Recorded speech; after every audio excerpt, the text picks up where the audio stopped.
চিলাপথাৰত এজন যুৱকৰ অদ্ভুত কাণ্ড মনোনয়ন নিদিয়াকৈ চলাইছে নিৰ্বাচনী প্ৰচাৰ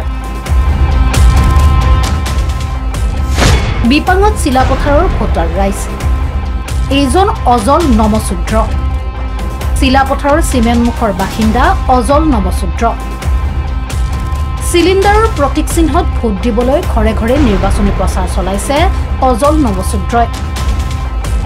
যুৱকজনে নিজকে পৰিচয় দিয়ে অল ইণ্ডিয়া ফৰৱাৰ্ড সমাজবাদী ৰাইজৰ দলৰ প্ৰাৰ্থী বুলি লখিমপুৰ লোকসভা সমষ্টিৰ পৰা নিৰ্বাচন খেলিব যুৱকজনে পিছে কোনো মনোনয়ন দাখিল কৰা নাই এইগৰাকী অজলে যুৱকজনক লৈ এতিয়া বিপাঙত স্থানীয় ৰাইজ মই অল ইণ্ডিয়া ফৰৱাৰ্ড ব্লক আমাৰ ৰাইজৰ দলৰ পৰা আমি ৰাইজৰ দল হয় হয় সভাপতি কোন ৰাইজ সভাপতি ৰাইজৰ দলৰ অখিল গগৈ প্ৰচাৰ চলাই আছে কত কত চলাইছে আমাৰ শিৱসাগৰৰ পিনে শিৱসাগৰ হয় হয় আপোনাৰ লোকসভাৰ নামটো কি লোকসভা লখিমপুৰ লোকসভা কিমান নং 12 নং আগতে 114 নং আছিল আমি অলপ ভুল লিখি দিছিলো এই কাৰণেতো তাতে কৈছে আপোনাৰ লেখাটো অলপ আৰু লিখিব অলপ বাকি আছে আমি নতুন নেজানো এই কাৰণে অলপ ভুল লিখা আছিল ইমান দিনৰ পৰা আমি কেম্পিং কৰি আছো আমাৰ না হলে 2 লাখ 3 লাখ টকাৰ নিচিনা পইচা খৰচ হৈ গল খৰচ হোৱাৰ পিছত এতিয়া মনত কেনেকুৱা লাগিব যদি এতিয়া নাম নাহে এনেকুৱা অৱস্থাত মানুহে আমাক আশাত বৰখাত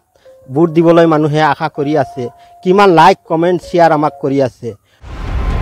নিজে এনেদৰে কাৰ্যালয় খুলি নিৰ্বাচনী প্ৰচাৰ কৰা এই যুৱকজনৰ কৰ্মকাণ্ডক লৈ এগৰাকী বিজেপি কৰ্মীয়ে আকৌ প্ৰকাশ কৰিছে ক্ষোভ এটা মানে ফুটান্তি নমিনেশ্যন গৈ কিনিও আমি সেইদিনা আমাৰ লখিমপুৰ কোৰ্টত আমাৰ সাংবাদিক বন্ধুসকলে দিছে ইয়াত নমিনেশ্যন হোৱা নাই এনেই ইয়াত মানে বেনাৰ এখন বনাই